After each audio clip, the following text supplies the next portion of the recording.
भाई जो गुरु वचन पे डट गए, कट गए फंद 84। कभी सपने में भी नहीं सोची थी मैं गुरु पद बनूं। तो नीच आदमी है काम होती दुनिया को मूर्ख बनाए। गुरु बनना तो नीच आदमियों के काम बताए सतगुरु ने, जबकि सतगुरु खुद गुरु बने हुए हैं। फिर ऐसा क्यों कह रहे हैं सतगुरु कि गुरु पद प्राप्त करना तो नीच आदमियों के काम होते हैं? सतगुरु इसलिए कह रहे हैं कि जब पूर्ण परमात्मा धरती पर सतगुरु बनता है, गुरु बनता है, तो पूर्ण परमात्मा पे जो है वो कर्म लागू नहीं होता।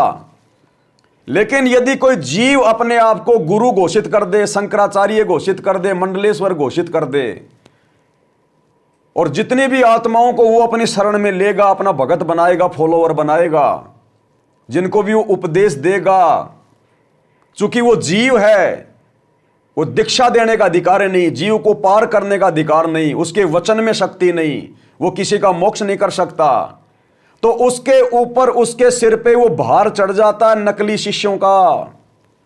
और कहते हैं जब तक वो नकली शिष्य पार नहीं होते तब तक वो गुरु भी नरक में पड़ा रहता है। इसलिए परमात्मा कह रहे हैं कि गुरु पद प्राप्त करना तो नीच व्यक्तियों का काम है। लेकिन सतगुरु रामपाल जी परमेश्वर जी तो वास्तव में एकमात्र गुरु के अधिकारी हैं। सृष्टि में दूसरा कोई गुरु बनने का अधिकारी नहीं है। इनके ऊपर कोई जो है वो कर्म लागू नहीं होता। लेकिन फिर भी परमात्मा ने संगत की परीक्षा लेनी पड़ती है। यहां के नियम अनुसार जो नकली भगत होते हैं उनका भार अपने सिर से उतारना पड़ता है। जिस प्रकार 650 साल पहले कबीर परमात्मा ने 64 लाख की परीक्षा ली थी, किस लिए? नकलियों की छटनी के लिए, नकलियों का भार उतारने के लिए, जबकि भगवान पे तो कोई भार नहीं चढ़ता ना। और गरीबदास जी ने क्या कहा कि भड़वा भड़वा सब कोई कहे, कोई न जाने खोज, कि वो क्यों ऐसी एक्टिंग कर रहा है, क्यों वो परीक्षा ले रहा है, कोई नहीं समझ पाया, केवल भड़वा भड़वा कह रहे हैं। दास गरीब कबीर करम, वो बाटे सिर का बोझ, वो तो नकली भक्तों का भार वजन अपने सिर से उतार रहा था। तो इसी प्रकार 2014 बरवाला कांड, सतगुरु ने हिसार जेल में बैठकर मुझ पवन दास को उस गणिका बहन की तरह, जो कि बदनाम औरत थी, और वर्तमान में पवन दास बदनाम है, लेकिन आज पता चला कि वो गणिका बहन बदनाम नहीं थी। अरे वो तो सारे उल्टे कर्म छोड़ के साध्वी बन गई थी। लेकिन जो अज्ञानी भगत थे उनकी नजरों में वो वेश्या थी। तो जो ज्ञानी भगत हैं, जो सतगुरु की प्यारी आत्मा, उनको तो पता है कि भाई हमारा भाई क्या है, ये पवनदास भाई क्या हमारा। लेकिन जो काल प्रेरित हैं उनकी नजरों में तो भाई उस वेश्या की तरह हूं मैं, उनको तो फूटी आंख भी अच्छा नहीं लगूंगा। तो ठीक इसी प्रकार गुरुदेव कह रहे हैं कि गुरु पद प्राप्त करना तो नीच व्यक्तियों के काम है। तो भाई ये पवनदास कैसे नीच व्यक्तियों का काम करेगा? इतना ज्ञान लेने के बाद क्या मैं ये नीचता वाला काम करूंगा? मैं गुरु की भूमिका करूंगा, मैं गुरु बनना चाहूंगा। अरे मैं तो गुरु का भगत बनकर अपने आत्मा का कल्याण करवाऊंगा। इससे ज्यादा मेरी सोच सपने में भी नहीं है। बाकी कहने को तो दुनिया हमारे गुरु जी को भी पता नहीं गुंडा बुंडा भड़वा देशद्रोही क्या क्या कह रही है। तो किसी के कहने से थोड़ी हमारे गुरु जी गुंडे बुंडे हो जाएंगे। तो हमें पता है कि हमारे परमात्मा क्या है। तो इस पवनदास को कोई गुंडा बुंडा कह रहा है, कोई ठग कह रहा है, कोई चोर कह रहा है, कोई गुरुद्रोही कह रहा है, तो किसी के कहने से नहीं होता।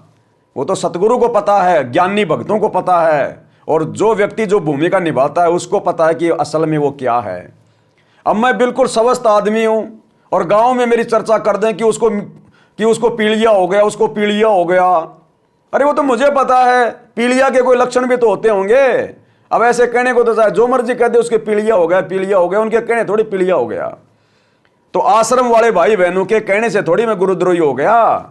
ये आश्रम वाले तो कल को पीले पर्चे निकाल कर कह देंगे पवनदास देश का राष्ट्रपति बन गया, राष्ट्रपति बन गया। तो इनके कहने से थोड़ी मुझे कोई विधानसभा में बैठा देगा, राष्ट्रपति भवन में बैठा देगा। तो इस प्रकार भाई और बहनों ज्ञान को आधार बनाओ, सतगुरु के संकेतों को समझो। जैसा सतगुरुदेव भगवान ने कहा वैसा ही गुरुदेव भगवान ने इन सत्संगों में जिक्र कर दिया, और यह संगत की परीक्षा के लिए जिक्र किया है। समझ जाना इन चीजों को। दास सबको समझाता था, गुरु जी से नाम दिलाता था। कभी सपने में भी नहीं सोची थी मैं गुरु पद बनूं। तो नीच आदमी है काम होती दुनिया को मूर्ख बनाए, उनका जीवन नष्ट करें। अब तो स्वयंभू गुरु बन के, जैसे 2-3 दुष्ट बन गए थे, संजय दिल्ली वाला और पवन जयपुर वाला, ये पाप आत्मा थे। अब बताओ, गुरुदेव करें स्वयंभू गुरु बनकर, जैसे 2-3 बन गए, संजय दिल्ली वाला, पवन दास जयपुर वाला। तो बताओ भाई, पवन दास कब स्वयंभू गुरु बना? स्वयंभू गुरु होता है जो अपने आप को डिक्लेयर कर दे कि मैं पवन दास तत्वदर्शी संत, और जो लोगों को नाम दीक्षा देने लग जाए, अलग से अपना आश्रम खोल ले, उसको कहते हैं स्वयंभू गुरु, जो स्वयं को गुरु घोषित कर दे। तो संजय दिल्ली वाले ने तो स्वयंभू गुरु की भूमिका कर ली, वो तो स्वयं गुरु बन गया, वो तो भोग भी लगवा रहा है, दंडोत भी करवा रहा है, खुद ही गुरु बन गया, नाम दीक्षा दे रहा, आशीर्वाद दे रहा है, तो वो तो बन गया स्वयंभू गुरु, सबके सामने है। पवन दास का किसी ने क्या देखा अभी तक कि पवन दास स्वयंभू गुरु बन गया? एक आधा वो चेला तो पकड़ के लाओ जिसको मैंने नाम दीक्षा दी है, एक आधा वो चेला तो पकड़ के लाओ जिससे मैंने ज्योति पाठ और दान के पैसे लेकर उसकी ज्योति पाठ की है, मैंने घर पर उसका पाठ कर दिया होगा कोई 3 दिन का खंड। अरे एक आधा तो पकड़ के लाओ कोई जिसको पवन दास ने आशीर्वाद दिया हो, एक आधा तो चेला ढूंढ के लाओ मेरा। कहां भाग गए सारे? अरे ढूंढो, एक आधा तो पकड़ो कोई।